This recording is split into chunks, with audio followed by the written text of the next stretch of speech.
नमस्कार, एबीपी गंगा में आपका स्वागत है। मैं हूं रोहित सिंह सावल और आप देख रहे हैं देश प्रदेश का सबसे दमदार शो बात तो चुभेगी। राजनीति में कई बार विरोधियों पर सीधा हमला बोला जाता है तो कई बार चुप रखकर भी बड़े वार किए जाते हैं। आज दिल्ली से अखिलेश यादव के 2024 वाले चक्रव्यूह की एक ऐसी तस्वीर सामने आई। अखिलेश और तेलंगाना के मुख्यमंत्री के चंद्रशेखर राव ने देश की राजधानी में खास मुलाकात की तो राजनीति में अटकलों का दौर तेज हो गया। सियासी रणनीतिकारों की नजरें इस पर इसलिए भी जम गई क्योंकि इन दोनों के साथ कर्नाटक के पूर्व सीएम और जेडीएस नेता एचडी कुमारस्वामी भी मौजूद थे। मौका बेहद खास था जिसकी हर खास बात आज मैं आपको बताने वाला हूं। मैं आपको बताऊंगा कि आखिर अखिलेश भाजपा के खिलाफ दिल्ली में दहले वाला कौन प्लान तैयार कर रहे हैं और इसका नीतीश कुमार के आज सामने आए बेहद गुस्से से भरे बयान का कैसे कनेक्शन है। इसके साथ ही मैं बताऊंगा निकाय चुनाव पर हाईकोर्ट की लखनऊ बेंच के स्टे के आगे बढ़ने की खबर। अब निकाय चुनाव की अधिसूचना जारी करने पर 20 दिसंबर तक स्टे लग गया है। इसने सियासी दलों का धर्म संकट कितना बढ़ा दिया है, इसके हर पहलू का आज मैं करूंगा विश्लेषण। साथ ही बताऊंगा राहुल गांधी के नए अमेठी प्लान की खबर जिसकी चर्चा ने यूपी में सियासी सरगर्मी बढ़ा दी है। तो बने रहिए मेरे साथ और देखते रहिए बात तो चुभेगी।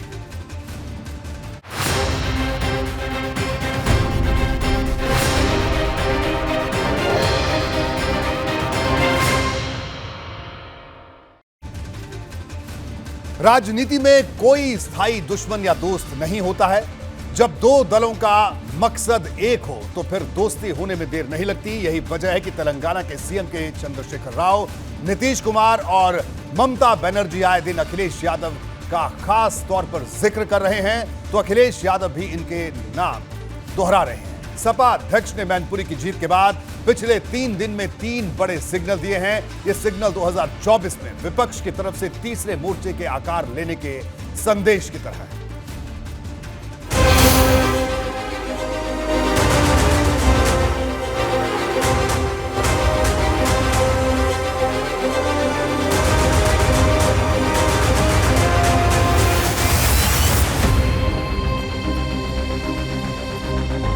दिल्ली में अखिलेश ने सजाया 24 का चक्रव्यूह। 3 दिन में तीसरा सिग्नल।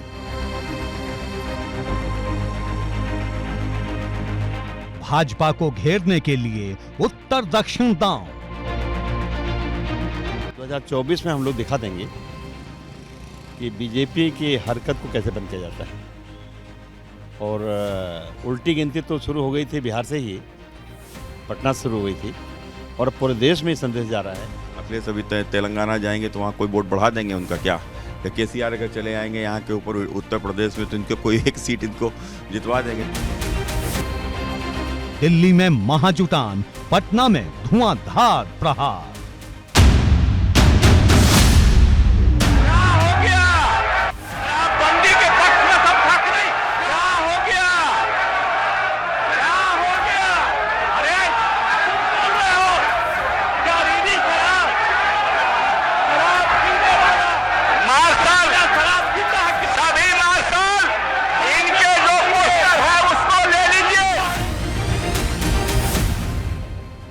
भाजपा पर तीसरे मोर्चे का चौतरफा हल्ला बोल। जब हम एनडीए से बाहर आए थे उस समय ही नीतीश कुमार जी ने घोषणा की थी कि अब वो विपक्ष को लामबंद करेंगे और इसके लिए वो दिल्ली भी कूच करेंगे।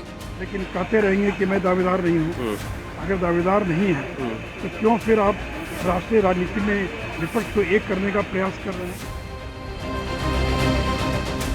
मुलायम फॉर्मूले पर महामोर्चा हुंकार। अब यूपी में तो हमें लगता है आसान है और उल्टी गिनती यहाँ शुरू हो गई है मैनपुरी से। जी देख चुके हैं जब उत्तर प्रदेश में सपा बसपा रालोद से बड़ा कोई गठबंधन नहीं हो सकता और उत्तर प्रदेश की जनता ने उसको भी परास्त किया था। भाजपा के मिशन 80 के खिलाफ सपा का 2020 फॉर्मूला।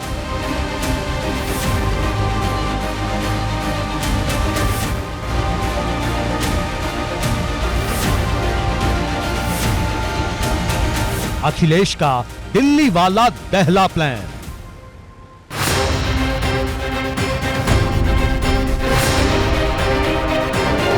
बात तो चुभेगी। पुरानी कहावत है कि छोटे छोटे कदमों से ज्यादा लंबी दूरी नापी जा सकती है। इस वक्त सपा इसी फॉर्मूले पर आगे बढ़ रही है। भाजपा को घेरने के लिए उसने समाज विचारधारा के विपक्षी दलों से नई जुगलबंदी शुरू कर दी है। इसमें सबसे ज्यादा चर्चा में जेडीयू, बीआरएस और टीएमसी का नाम है, जिसके साथ मिलकर अखिलेश मोदी के विजय रथ को रोकने का फॉर्मूला तैयार कर रहे हैं। 2024 के लोकसभा चुनाव में अभी भले वक्त है, लेकिन इसको लेकर तीसरे मोर्चे की जमीन तेजी से तैयार होने लगी है। सोमवार को अखिलेश यादव ने भाजपा के खिलाफ राष्ट्रीय स्तर पर महागठबंधन के संकेत दिए थे। अब उन्होंने के चंद्रशेखर राव के साथ मिलकर इसका एजेंडा तय कर दिया।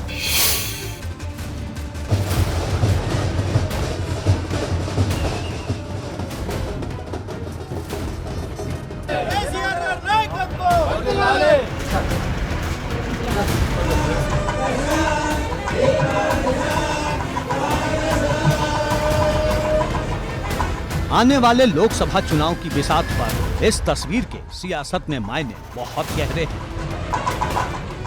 तेलंगाना के मुख्यमंत्री के चंद्रशेखर राव ने दिल्ली में अपनी पार्टी तेलंगाना राष्ट्र समिति का नाम भारत राष्ट्र समिति करने के मौके पर ये पूजा आयोजित की।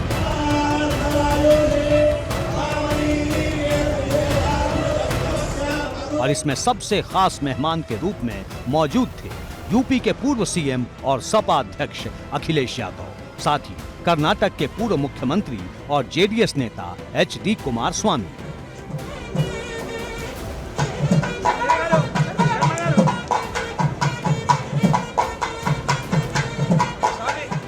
उत्तर दक्षिण के इन धुर भाजपा विरोधी नेताओं की साझा तस्वीर 2024 के चुनाव को लेकर बड़ा संदेश है।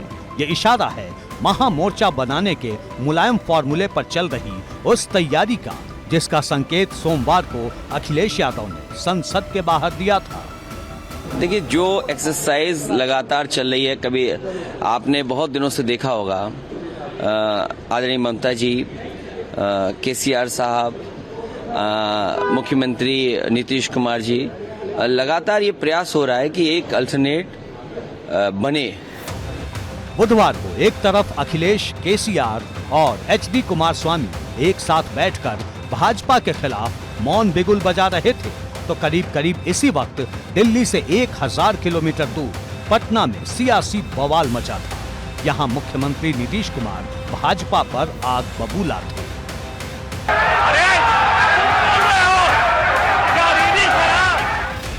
तस्वीरें बिहार विधानसभा की हैं, जहां जहरीली शराब से मौत के मामले पर भाजपा के बवाल पर सीएम नीतीश आपे से बाहर हो गए। फिर उन्होंने किसी हद की परवाह नहीं की। एक बार भाजपा पर भड़के तो फिर रुके नहीं। बंदी के पक्ष में सब ठाकरे, क्या हो गया तुमको? क्या हो गया? क्या हो गया?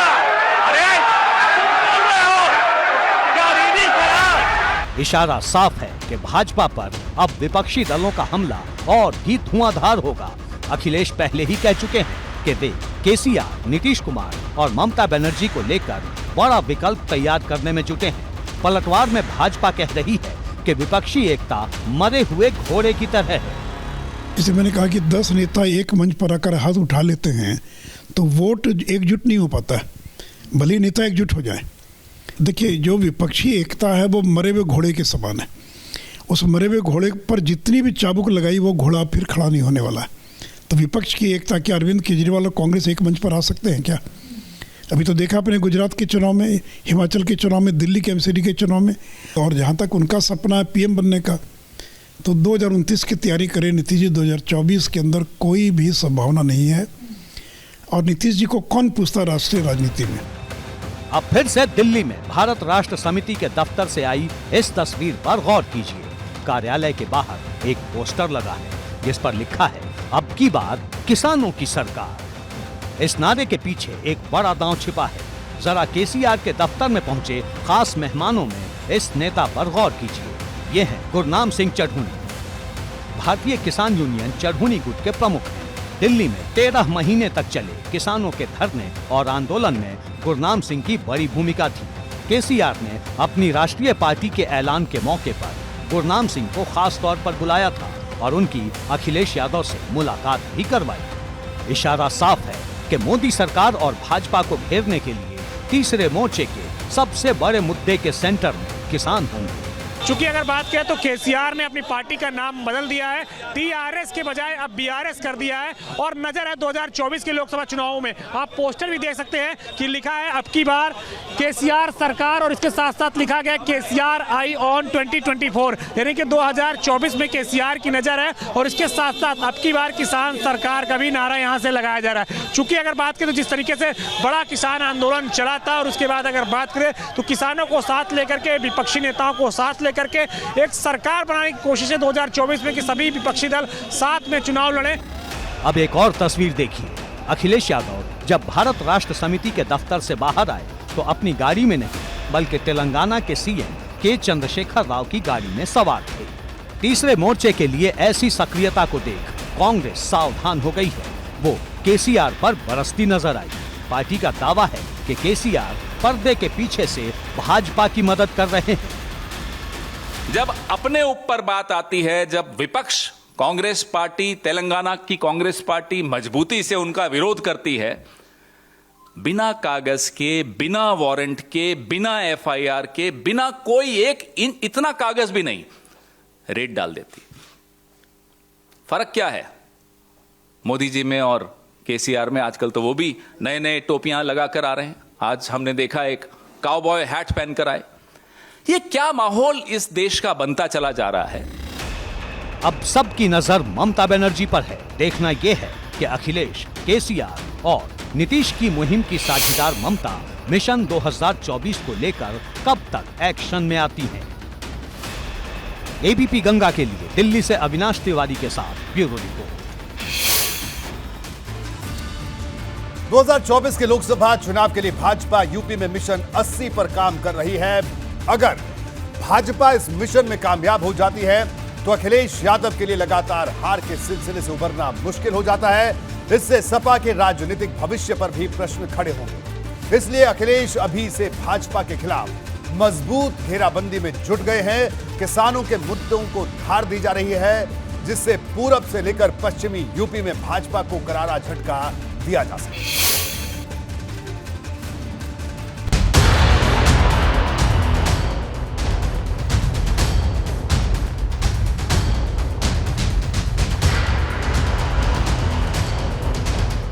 मैनपुरी के चुनावी नतीजे के बाद अखिलेश यादव बार बार राष्ट्रीय स्तर पर भाजपा के खिलाफ विकल्प तैयार करने की बात कह रहे हैं।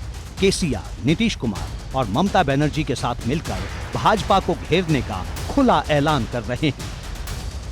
अब आपको सपा, बीआरएस और जेडीयू के नेताओं की तरफ से उठाए गए उन खास कदमों के बारे में बताते हैं जो 2024 के चुनाव की रणनीति को लेकर बहुत कुछ साफ कर जाती है। सबसे पहले अखिलेश के फैसले की बात। मैनपुरी उपचुनाव के नतीजे आने के ठीक बाद उन्होंने लोकसभा में सपा का नेता पद एसटी हसन को देने का ऐलान किया। एसटी हसन सपा के मुरादाबाद से सांसद हैं। राज्य की समाजवादी राजनीति का प्रमुख मुस्लिम चेहरा है और अखिलेश के बेहद करीबी भी। इससे पहले मुलायम सिंह यादव लोकसभा में सपा के नेता थे। यानी मुलायम के निधन के बाद अब ये जिम्मेदारी एसटी हसन को देना मुस्लिम वोट बैंक के लिहाज से बड़ा कदम है। ये साफ है कि कदम दर कदम बड़े वोट बैंक को साधने के लिए सपा और उसके बाकी वैचारिक सहयोगी आगे बढ़ रहे हैं। आज वो दो नारे साथ डॉक्टर रामानंद लोहिया का नारा कि सोशलिस्टों ने बांधी गांठ पिछड़े पाँव 100 में 60। बाबा साहब डॉक्टर अम्बेडकर को याद करते हुए जिसकी जितनी संख्या भारी उसकी उतनी तारी। इस लाइन पे उत्तर प्रदेश चल पड़ा है और हर हालत में हम कोशिश करेंगे। हमारा लक्ष्य है उत्तर प्रदेश में बीजेपी भले कुछ सीट जीत जाए, लेकिन सपना देखना भूल जाएगी कि केंद्र में कभी सरकार बनेगी उसकी। अब बात नीतीश कुमार की, जिनकी 2024 में यूपी से चुनाव लड़ने की चर्चा भी सरगर्म रही है। अखिलेश की तरफ से उन्हें राष्ट्रीय राजनीति में नया विकल्प देने वाले नेताओं की कतार में गिने जाने के बाद नीतीश कुमार ने एक बड़ा बयान दिया, जिसके तार साफ तौर पर 2024 के लोकसभा चुनाव की रणनीति से जुड़ते हुए दिख रहे हैं। को नेतृत्व करने को लेकर आपने सर कहा है। अरे हम तो शुरू से बोल रहे हैं 2025 में बिहार का नेतृत्व करबे करेगा, एकदम करेगा, समझ गए ना। नीतीश कुमार ने अपने डिप्टी सीएम तेजस्वी यादव को 2025 में महागठबंधन की कमान सौंपने की बात कहकर नया कार्ड यूं ही नहीं चला है। मकसद है कि 2024 की जंग के लिए बिहार में महागठबंधन के साझीदार यानी आरजेडी के नेता उनके पीछे मजबूती से एकजुट रहे, जिसके दम पर राष्ट्रीय राजनीति में भाजपा के खिलाफ उनकी मुहिम आक्रामक ढंग से आगे बढ़े। और पूरे देश में संदेश जा रहा है कि जैसे भी हो हमें इकट्ठा होकर जो विपक्षी लोग हैं बीजेपी सरकार को हटाना है। तो इसका एक बड़ा हिस्सा है जो माननीय अखिलेश यादव ने आज किया है। अब यूपी में तो हमें लगता है आसान है और उल्टी गिनती यहाँ शुरू हो गई है मैनपुरी से। अब देखो ये थर्ड फोर्थ फिफ्थ कोई भी ये बनाए उससे क्या फ़र्क पड़ता है। आपने देखा होगा ममता बनर्जी अभी जब वो उत्तर प्रदेश में विधानसभा के चुनाव में आई थी तो कितनी सीटें जितवा गई अखिलेश यादव को। या अखिलेश बंगाल चले जाएंगे उनके लिए क्या, उनको कितने सीट जिता देंगे। अखिलेश अभी तेलंगाना जाएंगे तो वहाँ कोई वोट बढ़ा देंगे उनका क्या। तो ये चुनाव राष्ट्र का चुनाव है, ये चुनाव प्रधानमंत्री श्री नरेंद्र मोदी जी का चुनाव है और प्रधानमंत्री श्री नरेंद्र मोदी जी का देश में कोई दूसरा विकल्प ही नहीं है। अब बात केसीआर की। तेलंगाना राष्ट्र समिति का नाम बदलकर भारत राष्ट्र समिति करने के बाद अब के चंद्रशेखर राव ने इसका एजेंडा भी तय कर दिया है। दिल्ली में दफ्तर खोलकर उन्होंने 2024 में किसानों की सरकार बनाने का ऐलान कर दिया है। इसका मकसद राष्ट्रीय राजनीति में अपने लिए बड़ी जगह बनाने की है। पार्टी का नाम बदलने के बाद केसीआर ने दिल्ली की पहली यात्रा की है। ये पहला दौरा उन्होंने पार्टी के राष्ट्रीय कार्यालय के उद्घाटन की खातिर किया और इसमें खास तौर पर अखिलेश यादव को बुलाया। ये सब महज संयोग नहीं, राजनीतिक तौर पर इन तीनों नेताओं के 3 अलग अलग कदमों के पीछे का जो एजेंडा सतह पर दिख रहा है वो क्या है, अब ये भी जान लीजिए। अपने अपने राज्यों में सभी क्षेत्रीय शत्रु ज्यादा से ज्यादा सीटें जीते, भाजपा की हर रणनीति को चुनाव से पहले ही नाकाम करते हैं। किसानों की आय दोगुनी करने के वादे पर जबरदस्त घेराबंदी करें, मुस्लिम वोट बैंक का भाजपा के खिलाफ ध्रुवीकरण करें, ज्यादा से ज्यादा राज्यों में विपक्षी दलों का मजबूत गठबंधन बनाएं। भाजपा अभी से इस चक्रव्यूह के फॉर्मूले को पढ़ रही है और इसी वजह से आक्रामक हमला बोल रही है। वहीं बसपा भी अखिलेश की इस नई रणनीति से सावधान है। देखिए, उनको मालूम है कि जो व्यक्ति अपने राज्य में सत्ता नहीं संभाल पाया अकेले, वो देश में कहां से उनको गुडविल मिलेगा। विपक्षी एकता भी बनाने की बात चल रही है। केसीआर हो, चाहे नीतीश कुमार हो, चाहे ममता बनर्जी हो, चाहे अखिलेश यादव, सभी विपक्षी एकता की बनाने की बात कर रहे हैं, चाहे कांग्रेस पार्टी हो। इस पे हमारी लीडर बहन कुमारी मायावती जी इस पे जो है वो फैसला लेंगी कि वो क्या करना है, पार्टी को कैसे करना है और कब करना है। साफ है कि आने वाले दिनों में राष्ट्रीय राजनीति में बड़ी रणनीतिक जंग का शंखनाद होने वाला है, जिसका अभी सिर्फ ट्रेलर सामने आया है। एबीपी गंगा के लिए ब्यूरो रिपोर्ट।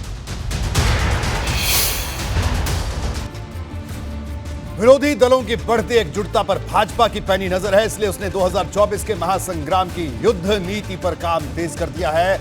अभी से पार्टी के खेमे में महामंथन का सिलसिला तेज हो गया है। दिल्ली में आज भाजपा संसदीय दल की बैठक हुई। इसमें गुजरात में बड़ी जीत को लेकर पीएम मोदी को बधाई दी गई, साथ ही आने वाले चुनावों पर भी चर्चा।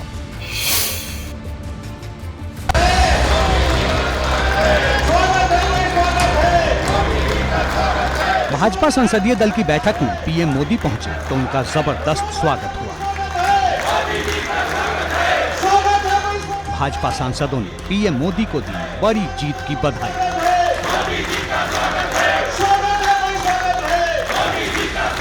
संसद के लाइब्रेरी हॉल में हुई इस बैठक में भाजपा अध्यक्ष जेपी नड्डा और गृह मंत्री अमित शाह समेत तमाम वरिष्ठ नेता मौजूद थे।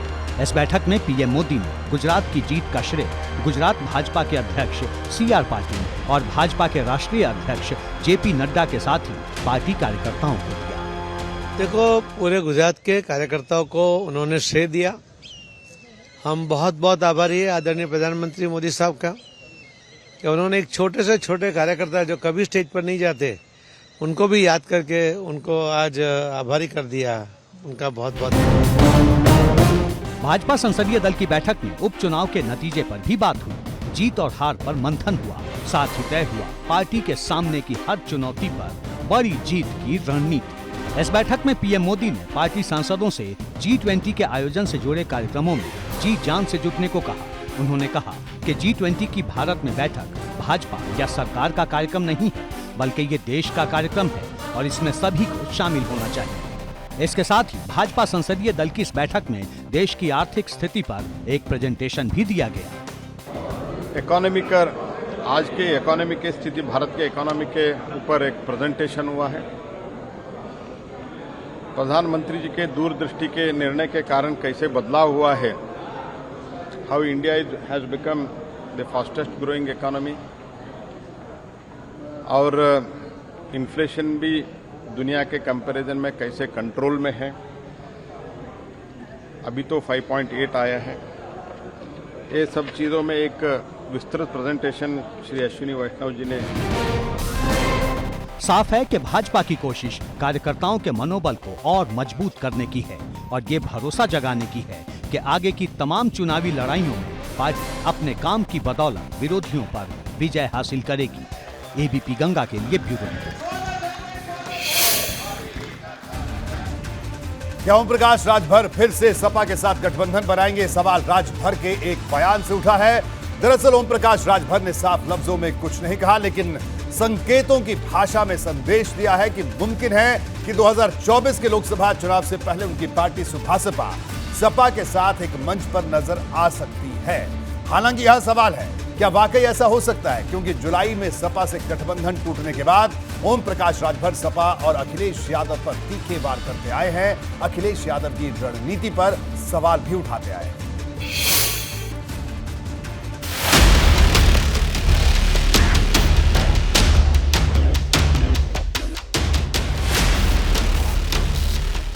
कि हमसे कोई दूर नहीं है कहीं। ये जैसे ट्रेन है ना, ट्रेन पे लोग चढ़ते हैं, जाकर अगला स्टेशन उतर गए, फिर दूसरे दिन जरूरत पड़ी तो फिर चढ़ गए, तो ये कोई दिक्कत नहीं है। राजभर की जलेबी पॉलिटिक्स का नया एपिसोड शुरू हो गया है। हर दिन भाजपा को लेकर नरम और सपा पर गरम दिखने वाले राजभर अब कहने लगे हैं कि राजनीति में तो कुछ भी हो सकता है। भाषा भी गोलमोल हो गई है।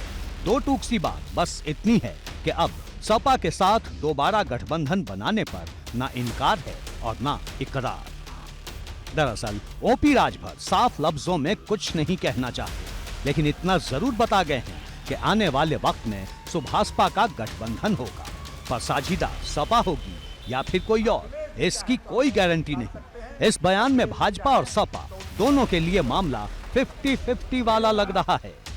आगे क्या आप भी साथ में जुड़ सकते हैं? अभी कोई गारंटी नहीं है। गारंटी नहीं है या संभावना नहीं है? अभी चुनाव बहुत दूर है। अभी राजनीति में बड़ा उतार चढ़ाव होंगे, तो अब उतार चढ़ाव हो ही ले तब फिर बताएं। मतलब राजभर अभी सियासत के बदलते समीकरणों को करीब से पढ़ रहे हैं, सियासी मंच पर तस्वीरों को बदलते देख रहे हैं, शिवपाल यादव और अखिलेश यादव के साथ आने की नजाकत को समझ रहे हैं और ये भी समझ रहे हैं कि आने वाले लोकसभा चुनाव में गठबंधन के बिना सुभासपा की राह आसान नहीं होने वाली। अलबत्ता राजभर ने सभी विकल्प खुले रखे हैं। इन विकल्पों में एक नाम सपा का भी है।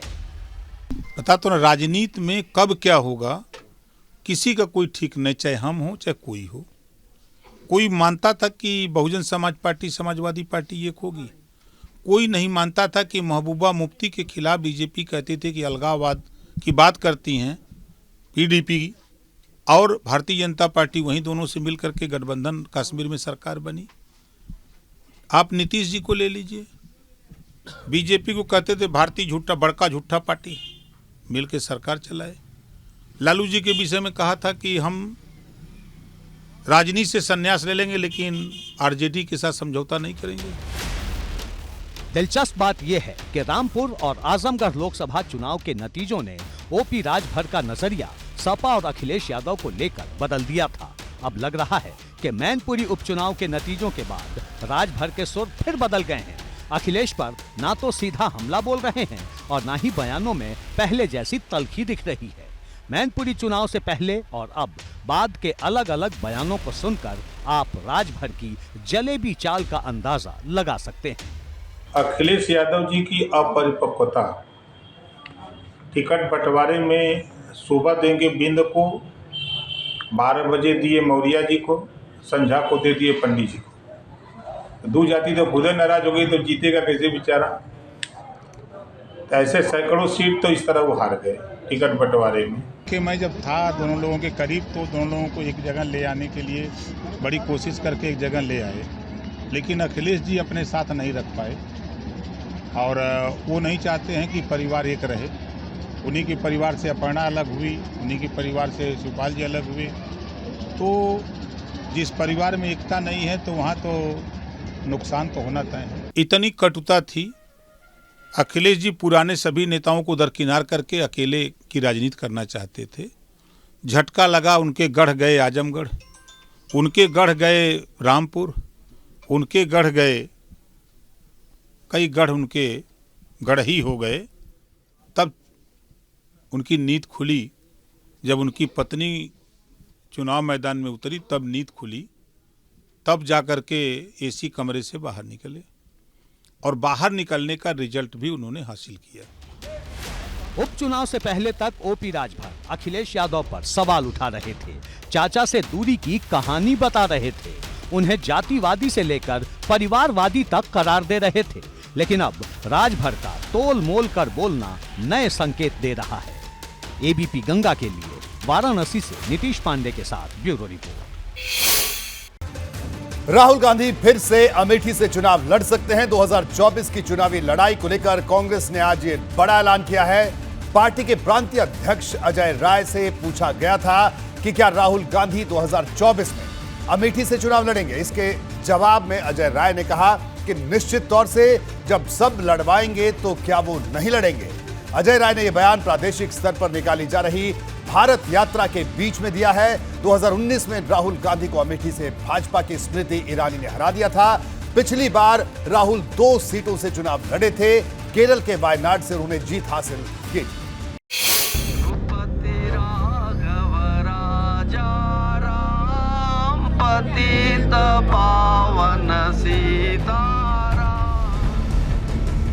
राहुल गांधी भारत जोड़ो यात्रा निकाल रहे हैं। कांग्रेस के पक्ष में माहौल तैयार करने की मैराथन कोशिश कर रहे हैं। लेकिन उत्तर प्रदेश से चुनाव लड़ेंगे या नहीं, हार के बाद दोबारा अमेठी सीट का रुख करेंगे या नहीं, इन सवालों के बीच कांग्रेस नेता अजय राय ने अमेठी की धरती से बड़ा दावा किया है।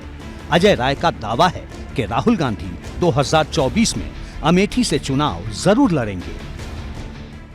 2024 में राहुल गांधी जी लड़ेंगे अमेठी लोकसभा से? निश्चित तौर से आप सब लोगों का स्नेह प्यार उनको हमेशा मिला है।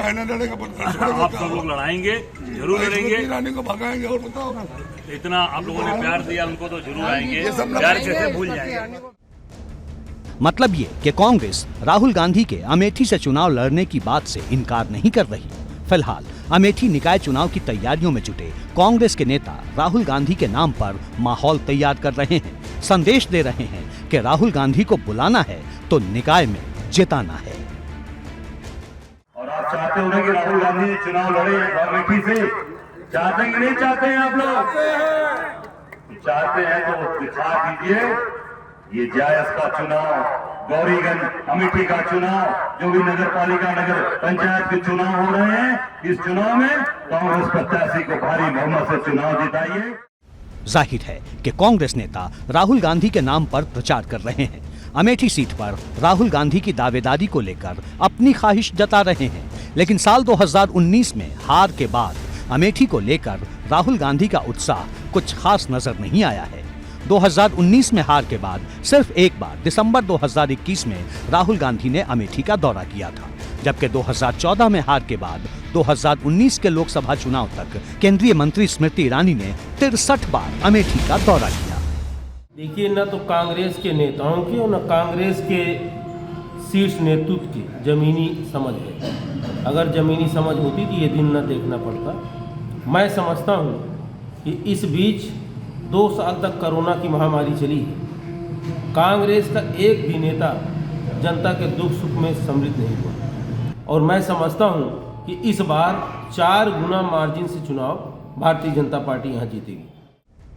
अब सबकी नजर इस बात पर है कि कांग्रेस आधिकारिक तौर पर अजय राय के दावे पर मुहर लगाती है, नकारती है या फिर फिलहाल खामोश रहती है। एबीपी गंगा के लिए ब्यूरो रिपोर्ट। यूपी में निकाय चुनाव की तैयारियों पर फिलहाल स्टे का लंबा ब्रेक लग गया है। हाईकोर्ट के लखनऊ बेंच ने निकाय चुनाव की अधिसूचना जारी करने पर लगी रोक को 20 दिसंबर तक बढ़ा दिया है। यह आदेश तब आया है जबकि प्रशासनिक महकमा चुनाव की तैयारी को पूरा कर चुका था और तारीखों के ऐलान का इंतजार हो रहा था। हाईकोर्ट की लखनऊ बेंच ओबीसी आरक्षण से जुड़ी एक याचिका पर सुनवाई कर रही है। इस मामले में अदालत ने सीटों के रिजर्वेशन को लेकर राज्य सरकार से जवाब तलब किया है। निकाय चुनाव की तारीखों के ऐलान पर फिलहाल ब्रेक लग गया है। वजह है इलाहाबाद हाईकोर्ट की लखनऊ बेंच की तरफ से 20 दिसंबर तक निकाय चुनाव पर लगाया गया स्टे। हाईकोर्ट के इस स्टे के बाद निकाय चुनाव की तैयारियों में जुटे राजनीतिक दल और दावेदार थोड़े असमंजस में हैं, क्योंकि मामला ओबीसी आरक्षण का है जिस पर हाईकोर्ट को अपना रुख साफ करना है। दरअसल हाईकोर्ट में दाखिल याचिका में आरोप लगाया गया है कि निकाय चुनाव में ओबीसी आरक्षण के लिए प्रक्रिया का पालन नहीं किया गया। पहले ये माना जा रहा था कि हाईकोर्ट के फैसले के बाद निर्वाचन आयोग 1 या 2 दिन के भीतर जब उसे नगर विकास विभाग की ओर से फाइनल आरक्षण की लिस्ट मिल जाएगी तो वो चुनाव की तारीखों का ऐलान कर सकता है। लेकिन अब चूंकि हाईकोर्ट ने 20 दिसंबर तक अधिसूचना जारी करने पर रोक लगा दी है, ऐसे में ये तय है कि उत्तर प्रदेश में जो निकाय चुनाव होने हैं फिलहाल 1 हफ्ते के लिए अभी उसकी समय सीमा अधिसूचना जारी होने की और बढ़ गई है। आरक्षण के मुद्दे पर दाखिल याचिका में आरोप लगाया गया कि ओबीसी आरक्षण को लागू करने में ट्रिपल टेस्ट की औपचारिकता पूरी नहीं की गई। ट्रिपल टेस्ट के बिना ही ड्राफ्ट नोटिफिकेशन जारी कर दिया गया। याचिकाकर्ता की ओर से हाई कोर्ट में दलील दी गई है कि ओबीसी आरक्षण में ट्रिपल टेस्ट को लेकर सुप्रीम कोर्ट के दिशा निर्देशों का पालन नहीं किया गया, जिस पर राज्य सरकार की ओर से कहा गया कि इस मसले पर आपत्ति दर्ज कराई जा सकती है। लेकिन हाई कोर्ट राज्य सरकार के इस तर्क से संतुष्ट नजर नहीं आया और राज्य सरकार से ओबीसी आरक्षण की रिपोर्ट तलब की। दरअसल इसी साल 10 मई को सुप्रीम कोर्ट ने निकाय चुनाव में ओबीसी आरक्षण को लेकर बड़ा फैसला दिया था। सुरेश महाजन बनाम मध्य प्रदेश सरकार केस में सुप्रीम कोर्ट ने ओबीसी आरक्षण के लिए ट्रिपल टेस्ट को जरूरी बताया था, जिसके मुताबिक स्थानीय निकाय में ओबीसी आरक्षण के लिए आयोग का गठन होना चाहिए। आयोग निकायों में पिछड़ेपन की प्रकृति की जांच करेगा। जांच के बाद ओबीसी के लिए सीटों का आरक्षण प्रस्तावित करेगा। आयोग ये भी तय करेगा कि आरक्षण 50% से ज्यादा न हो। सुप्रीम कोर्ट के इस आदेश को हाई कोर्ट में आधार बनाया गया है और कहा गया है कि अगर ट्रिपल टेस्ट की औपचारिकता पूरी नहीं की गई तो फिर ओबीसी आरक्षण लागू क्यों किया गया। दूसरा तथ्य ये है कि निकाय में आरक्षण को लेकर सबसे ज्यादा आपत्तियां ओबीसी आरक्षण को लेकर आई हैं। यूपी में 17 निगमों में महापौर की 4 सीटें ओबीसी के लिए आरक्षित हैं। 200 नगर पालिकाओं में 18 सीटें ओबीसी के लिए आरक्षित हैं। नगर पंचायत अध्यक्ष के 545 पदों में से 147 पद ओबीसी के लिए रिजर्व हैं। समाजवादी पार्टी इस मुद्दे पर लगातार सरकार पर सवाल उठाती रही है। आरक्षण में भेदभाव हुआ है, कुछ अधिकारियों की मनमानी और कुछ सीमित मंत्रियों ने मनमानी कर करके ये आरक्षण व्यवस्था लागू की थी। हर जिले में आप भेदभाव देखेंगे, पिछड़ों को जितना मिलना चाहिए तो उन्हें नहीं मिला। जो SC ST समाज है उसके जो आरक्षण होता उनको नहीं मिला। जाने कितने रूप में भेदभाव किया इन्होंने। अपने लोगों को खुश करने के लिए, संतुष्ट करने के लिए ये सरकार ने भेदभाव किया। फिलहाल अब सबकी नजर 20 दिसंबर को हाई कोर्ट में होने वाली सुनवाई पर है, क्योंकि 20 दिसंबर को ही ये साफ होगा कि निकाय चुनाव में ओबीसी आरक्षण की प्रक्रिया क्या होगी और प्रदेश में निकाय चुनाव कब तक हो पाएंगे। एबीपी गंगा के लिए लखनऊ से अनुभव शुक्ला के साथ ब्यूरो रिपोर्ट। पश्चिमी यूपी के 16 निकायों में सपा और रालोद के बीच दावेदारी को लेकर खींचतान बढ़ गई है। सबसे बड़ा पेंच मेरठ नगर निगम को लेकर है। मेरठ की नगर निगम की महापौर की सीट पर दोनों ही दल दावा ठोक रहे हैं। सपा और रालोद के नेता किसी भी सूरत में मेरठ के मेयर की सीट को छोड़ना नहीं चाहते। इस बीच राष्ट्रीय लोकदल सीक्रेट प्लान तैयार कर रहा है। मंगलवार को राष्ट्रीय लोकदल के विधायकों की गुप्त बैठक ने सपा की धड़कनें बढ़ा दी। खतौली विधानसभा सीट पर मिली जीत से जोश में दिख रही रालोद की महत्वाकांक्षा अब सहयोगी दल सपा की टेंशन बढ़ा सकती है। माना जा रहा है कि रालोद मेरठ नगर निगम समेत 8 निकायों पर किसी भी सूरत में अपने दावे से पीछे हटना नहीं चाहती।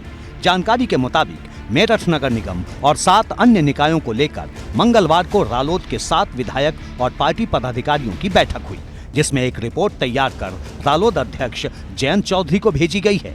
रालोद का यही गुपचुप प्लान सपा की धड़कनें बढ़ा रहा है। वहीं रालोद नेता मजबूती से दावा कर रहे हैं। सामाजिक समानता का चूंकि हमारा उद्देश्य चौधरी साहब ने बोला है, और जिस प्रकार हमने खतौली में भाईचारे की जीत को देखा है, उससे सारा समाज बहुत जबरदस्त बेहद उत्साहित है और वह राष्ट्रीय लोकदल में अपनी आस्था व्यक्त करते हुए राष्ट्रीय लोकदल के सिंबल पर लड़ना चाहता है। अच्छा, जैसे एक बात हमें पता लगी है कि राष्ट्रीय लोकदल की एक महत्वपूर्ण बैठक हुई थी और उसमें मेरठ नगर निगम का जो मेयर है उस सीट पर राष्ट्रीय लोकदल ने अपना दावा ठोका है, तो आपको लग रहा है कि दावा राष्ट्रीय लोकदल का ही मजबूत बनता है? नहीं, हम अपनी ओर से अपना दावा मजबूत करते हैं। बाकी हमारे चौधरी साहब का निर्णय है, ऊपर का निर्णय है। जो भी उनका निर्देश होगा हम उसी तरह का पालन करेंगे जो उनका निर्देश होगा। रालोद मेरठ नगर निगम पर मजबूती से दावा ठोक रही है। रालोद की नजर नगर निगम की महापौर सीट पर है। यही नहीं, रालोद 6 नगर पंचायत और मवाना नगर पालिका पर भी दावा कर रही है। रालोद के इस दावे ने सपा की बेचैनी बढ़ा दी है। सपा और रालोद के बीच मेरठ नगर निगम को लेकर खींचतान की स्थिति बन गई है। खतौली की अभी जो जीत है उसमें हमने साबित किया भाईचारा, उसमें सर्व समाज का वोट हमें मिला और मेरठ में सर्व समाज का वोट हमें यहाँ भी मिलेगा। यहाँ भी हमें सर्व समाज का वोट मिलेगा क्योंकि जो भाईचारा हमने वहाँ पर कायम किया था और उसी के यहाँ पर हिसाब से हम चुनाव लड़ेंगे।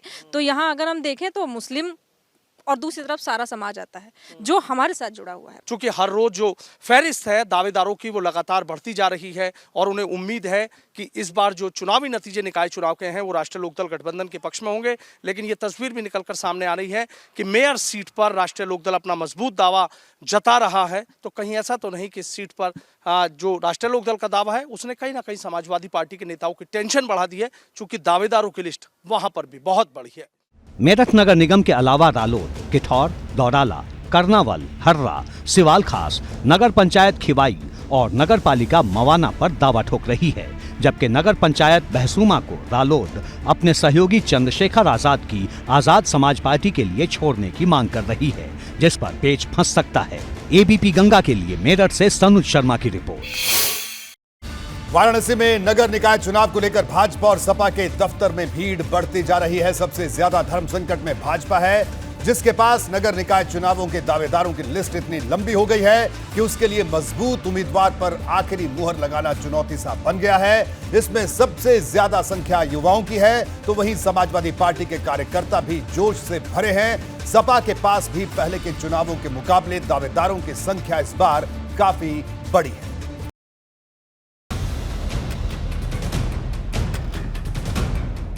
काशी के भाजपा कार्यालय में इन दिनों निकाय चुनाव का टिकट मांगने के लिए युवाओं की अच्छी खासी तादाद पहुंच रही है। एक सीट के लिए कई दावेदार यहां पहुंच रहे हैं। हर सीट पर पार्टी रायशुमारी में जुटी है। सबसे मजबूत उम्मीदवार की पहचान की कोशिश हो रही है, लेकिन मुश्किल ये है कि एक एक सीट पर दावेदारों की तादाद 100 तक पहुंच रही है। कुल 2500 लोगों की दावेदारी सामने आ चुकी है। ऐसे में पार्टी के आला नेता जनता की राय लेने में भी जुटे हैं। नगर निकाय चुनाव की बयार जोरों पर है, लेकिन इस बार बीजेपी युवाओं की पसंदीदा पार्टी बनी है। पसंदीदा पार्टी क्यों है? ये नगर निकाय चुनाव के जो चुनाव संयोजक हैं भारतीय जनता पार्टी के, वो हमारे साथ मौजूद हैं। तो पहले डिटेल जानेंगे कि कितने लोगों ने आवेदन किया है। जगदीश जी, हमारे यहाँ 2500 से ऊपर लोगों ने आवेदन किया है। उसमें नौजवानों की संख्या ज़्यादा है। नौजवान उत्साहित है भारतीय जनता पार्टी के प्रत्याशी बनने में, उनकी भागीदारी ज़्यादा है और ज़्यादा से ज़्यादा आवेदन हम नौजवानों में महिलाओं का भी आवेदन हम लोगों को मिला है। पहले स्थिति क्या थी? इस बार 100 वार्ड हैं, जब 90 वार्ड होते थे तो कितना आवेदन आता था? 200-250 आवेदन आते थे। भाजपा के सामने इस वक्त सबसे बड़ी चुनौती इस बात की है कि किसे मनाए और किसे रूठने दे। बीजेपी से आवेदन कर रहे हैं, उत्साह है मन में? बहुत उत्साह है। बीजेपी को क्यों चुना? दल तो बहुत सारे हैं। बीजेपी को इसलिए चुना, मैं भारतीय जनता पार्टी का पुराना कार्यकर्ता हूँ और तकरीबन 28 वर्षों से भारतीय जनता पार्टी का कार्य कर रहा हूँ और वाराणसी हमारे प्रधानमंत्री मोदी जी का संसदीय क्षेत्र है। पिछले नगर निकाय चुनाव में 90 वार्ड के लिए भाजपा के सामने 250 से कम ही आवेदन आते थे, लेकिन इस बार संख्या काफी ज्यादा है, जबकि सपा के पास 100 वार्ड के लिए 1200 आवेदन आए हैं। दावा है कि 80 सीटें जीतेंगे। इस वक्त हम समाजवादी पार्टी के महानगर कार्यालय पर मौजूद हैं, आप देखिए, और यहाँ पर आवेदन की प्रक्रिया अब लगभग पूरी हो चुकी है और हमारे साथ समाजवादी पार्टी के जुड़े हुए लोग हैं, तो आपसे जानेंगे कितने आवेदन आए अभी तक? अभी हमारे यहाँ लगभग 100 वार्डों से 1000 के आसपास करीब 1200 आवेदन आ चुके हैं। अभी पार्टी उस पर विचार कर रही है। आज हमारे दूसरे दौर की बैठक भी शुरू है। इस बार हम लोग का टारगेट है कि हम लोग 80 से प्लस सीट नगर निगम में जीते और साथ ही मेयर पे हम लोगों का सबसे ज़्यादा फोकस है। सपा के सामने भी चुनौतियां कम नहीं। सभी कार्यकर्ताओं और दावेदारों का मनोबल बनाए रखना आसान नहीं। दावेदारी तूफानी है और आवेदन की होड़ लगी है, लेकिन असल चुनौती तो पार्टी के स्थानीय नेताओं के सामने है, जिनके लिए टिकट फाइनल करना टेढ़ी खीर है। एबीपी गंगा के लिए वाराणसी से नीतीश पांडे की रिपोर्ट।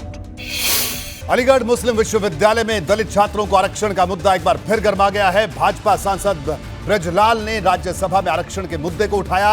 उन्होंने सवाल किया कि जब बीएचयू में आरक्षण दिया जाता है तो फिर एएमयू में दलित छात्रों को आरक्षण क्यों नहीं मिलता। भाजपा सांसद ब्रजलाल ने ब्रिटिश पार्लियामेंट से पारित एक ही अधिनियम के तहत एएमयू और बीएचयू के गठन का हवाला दिया कि अलीगढ़ मुस्लिम विश्वविद्यालय द्वारा आज तक दलितों, पिछड़ों और जो 10% गरीब सवर्ण है उनको आरक्षण नहीं है। अलीगढ़ मुस्लिम विश्वविद्यालय में दलित छात्रों को आरक्षण न मिलने का मुद्दा एक बार फिर गर्म है। अलग अलग मंचों से उठ चुका एएमयू में आरक्षण का मुद्दा अब संसद के ऊपरी सदन में उठा है। उनको आरक्षण राज्यसभा में भाजपा सांसद ब्रजलाल ने अलीगढ़ मुस्लिम विश्वविद्यालय में आरक्षण का मुद्दा उठाया। ब्रजलाल ने सवाल किया कि जब ब्रिटिश पार्लियामेंट से पारित अधिनियम के तहत एएमयू और बीएचयू का गठन हुआ है तो फिर बीएचयू में आरक्षण और एएमयू में आरक्षण क्यों नहीं? महोदय, अलीगढ़ मुस्लिम यूनिवर्सिटी की स्थापना 1920 को ब्रिटिश पार्लियामेंट द्वारा पारित एक्ट के तहत किया गया था। उसके पहले 1916 में बनारस हिंदू विश्वविद्यालय का एक्ट पारित किया गया था और बनारस हिंदू विश्वविद्यालय में आरक्षण जो संविधान में निहित है वो दिया जा रहा है। महोदय, दोनों एक्ट एक है, केवल हिंदू और मुस्लिम शब्द को छोड़ करके बाकी एक्ट एक है। बीएचयू द्वारा दिया जा रहा है और अलीगढ़ मुस्लिम विश्वविद्यालय द्वारा नहीं किया जा रहा है। एएमयू में आरक्षण के मुद्दे पर कई बार सवाल उठ चुके हैं। ज्यादातर मौकों पर सत्ता में काबिज भाजपा की ओर से ही सवाल उठे, लेकिन बदलाव के लिए सरकार की ओर से कोई कदम नहीं उठाया गया। भाजपा की इसी चाल पर अब सपा हमलावर है। सपा नेता चौधरी विजेंद्र सिंह का कहना है कि अगर भाजपा को वाकई आरक्षण की फिक्र है तो भाजपा सांसदों को प्रधानमंत्री से मिलना चाहिए। सत्ताधारी पार्टी प्रचंड बहुमत की सरकार में मुद्दा उठाए नहीं जाते। वो अगर वास्तव में किसी का हित करना चाहते हैं तो सरकार है, तो प्रधानमंत्री से मिलना चाहिए उन्हें। देखिए, अलीगढ़ मुस्लिम यूनिवर्सिटी इनकी आंख में हमेशा खटकती रही है। उन्हें शायद ये नहीं मालूम कि अलीगढ़ मुस्लिम यूनिवर्सिटी एक माइनॉरिटी यूनिवर्सिटी है। इसका केस चल रहा है, सब जुडिस है मामला, और माइनॉरिटीज़ यूनिवर्सिटीज़ के अंदर आरक्षण लागू नहीं होता है। लेकिन क्योंकि उनको अब मुस्लिम लफ्ज़ आ गया ना, तो करना ही है उन्हें, तो कुछ ना कुछ हिंदू मुस्लिम तो उनकी प्राइम इम्पोर्टेंस की चीज़ है। जाहिर संसद में उठाए एएमयू में आरक्षण के मुद्दे में नया संग्राम छेड़ दिया। एबीपी गंगा के लिए किसी जगह पर आप विभेद नहीं कर सकते। बहरहाल बात तो चुभेगी में आज जितना ही। दीजिए इजाजत, नमस्कार।